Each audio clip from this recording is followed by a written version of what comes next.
Un tas ir tiešām vislabākais, ko var iedot. Kur viņi tādu auklu var dabūt? Nu, viņi nevar tādu auklu dabūt, un viņi arī nevar būt. Viņi toties varbūt pa dienas vidu kādreiz ir ar tiem bērniem kopā. Ja? Tu nevari būt klātesošs un dot visu, ko vien viņi var vēlēties. Redz, kā jūs arī teicāt, ka jums arī palīdzēja vecāki un vecvecāki. Tas piemērs tāds bija, un tas arī tā dabīgi kaut kā aizgāja, droši vien visticamāk. Varbūt negribas teikt viegli aizgāja, jo gan jau ir arī izaicinājumi tajā visā, un izaicinājumi droši vien ir daudz.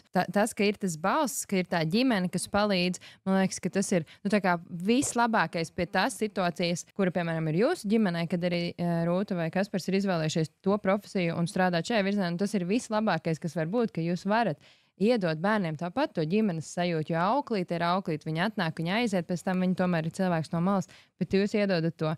Mēs tāpat esam stipra ģimene, mēs esam šeit ar saviem mazbērniem, mēs esam ar viņiem klātesoši, mēs redzam, kā viņi uzaug. Viņi ir drošā vidē ar savu ģimeni, un tas ir tiešām vislabākais, ko var iedot. Mēs bijām ar Rūtu vispār vienā